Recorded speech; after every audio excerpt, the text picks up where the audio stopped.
My name is Natan Obed. I'm the president of Inuit-Crown and the co-chair for today's Inuit-Crown Partnership Committee meeting. I'm so pleased to be hosted by Dwayne Smith and the Inuit. There's always an incredible welcome that we receive from IRC and from Inuit generally, and I'm always pleased to be in Inuvik. So nakomik kuyanai Dwayne. Also, very pleased to be able to convene this meeting with the Prime Minister. Your leadership, and especially in convening this meeting so soon after the election and getting back to work within the ICPC space, is a real indicator that you are willing to work with Inuit in a process that we have set up with the Government of Canada for now 8 years or so. We have a lot of issues that we need to work through. We know that there are things that are top of mind in the world and here in Canada that we must discuss, whether it be sovereignty, defense and security, building Canada, creating one economy. And in addition to that, we have a number of other priority areas that we have identified. There are actually 14 priority areas within the ICPC structure and 14 associated work plans. We look forward to getting back to work on some of those areas as well, whether it be the Child First Initiative, the ongoing housing crisis, and the necessary actions to resolve it, the work that still needs to be done on education and on language and infrastructure. All of these things I hope we can have fulsome conversations about today. Also, Canada had released an Arctic foreign policy in December of 2024, and the implementation of that policy is top of mind for us. We hope to co-develop certain implementation features of the policy with you, Minister Anand, and with you, Prime Minister. So as you can see, there's so much work to do. We come as Inuit understanding that the Government of Canada will always have priorities and the Inuit will always have priorities. Where we meet in the middle is where we can do the best work and implement our modern treaties, ensure that we uphold Inuit rights in this country, and then also just build a better Canada. So we look forward to working with all of the ministers that are here in attendance and with you. Solemn but exciting work.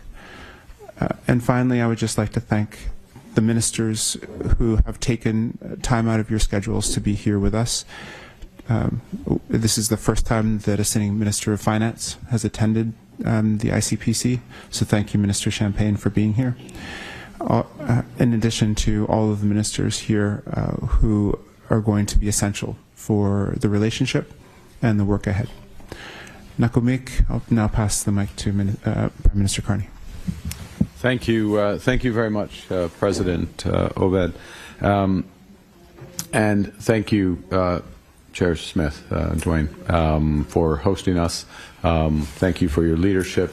It is a great pleasure, a great honor for me and almost a third of our cabinet to join this Inuit-Crown Partnership Committee meeting. It's a testament to how effective this body has been because of your leadership, and how much it can accomplish, how much more it can accomplish going forward. And I think that's reflected in the agenda today and the seriousness with which it has been prepared, and how we intend to move forward. There is much that has been accomplished in a short period of time, but there is so much more to do to improve social services, to close the infrastructure gap, to educate our youth, and to create a brighter future for them, a brighter, more sustainable future for them. And I want to say a few words on one aspect of that bright future, because much of our discussions, not all, by any stretch of the imagination, but much of our discussions today will be around how we can build a new economy together and how we can take some initiatives that our government has launched with the Building Canada Act and connect and transform our economy to create great careers for our citizens. Now, I want to be absolutely clear in this public forum what the Act could do and what it doesn't do. I want to be clear up front that the Act fully respects treaty rights, including modern treaties, the modern treaties with Inuit treaty organizations. It fully respects treaty-based environmental assessment processes. In fact, those will be essential for anything that we move forward. Really, what the Act does is it creates conditions for the federal government to be more effective and efficient in our part of the partnership. You know, for too long, the attitude in Ottawa has been, why should a project be done, as opposed to in response to initiatives and requests for projects, how can we help the project to move forward? And so what we're doing is several things to make ourselves more efficient. One is to create a single point of contact, a major projects office. It'll be up and running by Labor Day, which is the place to submit ideas and opportunities, and also for the federal government to organize itself. But the identification of those projects comes through consultation, cooperation, engagement. That is at the heart. In order to help facilitate that, we're doing several things.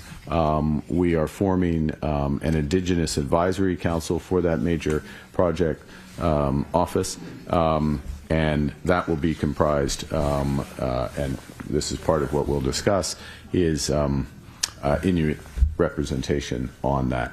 That is a supplement to existing processes, very much with respect to how we're working together at this table. In addition, we will be providing significant financial resources so that if a project is identified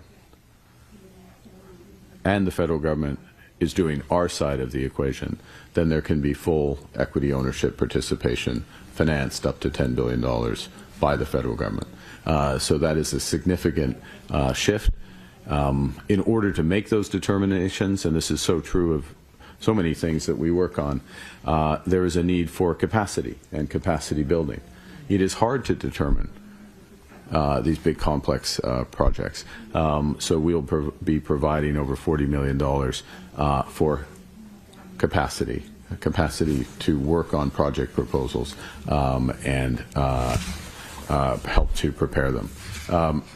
There's a wide range of potential ideas, many of which we discussed, within a few days of becoming Prime Minister. President Obed kindly hosted me in an informal discussion amongst us. We were physically in Iqaluit, others were there virtually, and we discussed some of the opportunities that were there. New ports, critical minerals, transportation, dual-use infrastructure, and the Minister of Natural and National Defense is here to help formulate those discussions. These are the nature of where we will want to go. I'll touch on one other issue in the presence of the Minister of Foreign Affairs, which is security. Security in this part of the world, security across in this part of our country, I should say, and security across for Canada. There are new threats that have emerged: physical threats, virtual threats, tangible threats. We take those threats seriously. we take our responsibility to defend all Canadians seriously. It's the first thing we think about when we get up in the morning. The Minister of National Defence does not sleep. He does not get up in the morning because of these threats. And I think we're starting to see the first phase of that reaction. 365-day presence in the Arctic, on land, sea, and in the air. $6 billion investment in over-the-horizon radar. An expansion of our physical footprint, including with the potential on dual-use port infrastructure. Again, we need to hear from you what you think makes the most sense in that regard so that we can make the right decisions. And alongside that, diplomacy. We are working closely with the Arctic Council. We are appointing our new Arctic ambassador.